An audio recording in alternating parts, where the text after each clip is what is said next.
Llibre d'Ester, capítol 1, versets del 9 al 22.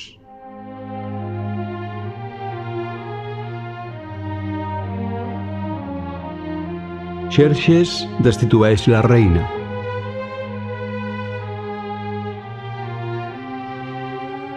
També la reina Vaixtí oferia un banquet a les grans dames en el mateix palau real de Xerxes.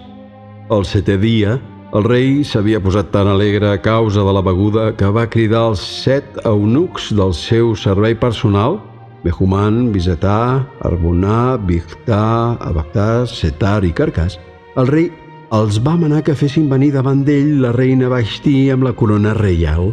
Volia exhibir la seva bellesa davant els pobles i els governants.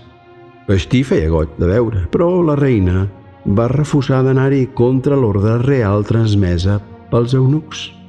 Llavors el rei es va irritar i s'exasperà moltíssim. Els afers reals havien de ser consultats als entesos en la tradició, experts en lleis i costums.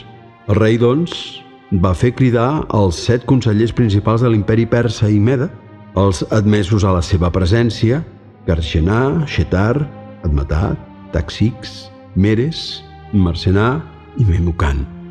Es va preguntar, segons la llei, què cal fer amb la reina Vaixtí culpable de no haver complert l'ordre del rei Xerxes que li han transmès els eunucs? Memucan respongué al rei i als consellers. La reina Vaixtí no perjudica solament el rei, perjudica també tots els governants i tots els habitants de les províncies de l'imperi de Xerxes. La notícia de la conducta de la reina podria escampar-se entre totes les dones i menysprear-hi en l'autoritat dels seus marits, dient-se: el rei Xerxes va manar fer venir davant d'ell la reina Vaixtí i ella no hi va anar. Avui mateix les dones dels alts funcionaris perses i medes, assabentades de la conducta de la reina, els en parlaran i podran menysprear-los i provocar la seva indignació.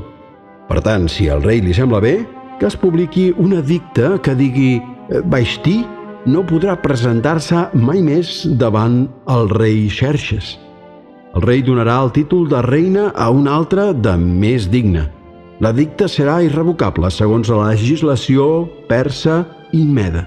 Quan el decret s'haurà notificat arreu de l'immens imperi, totes les dones respectaran els seus marits, dels més poderosos al més humil. El rei i els seus consellers van trobar encertada la proposta de Memucan i el rei la dugué a terme. Va enviar cartes a totes les províncies de l'imperi, a cada província segons la pròpia escriptura i a cada nacionalitat segons la seva llengua, ordenant que l'home fos l'autoritat de la casa i que s'hi parlés la llengua materna d'ell.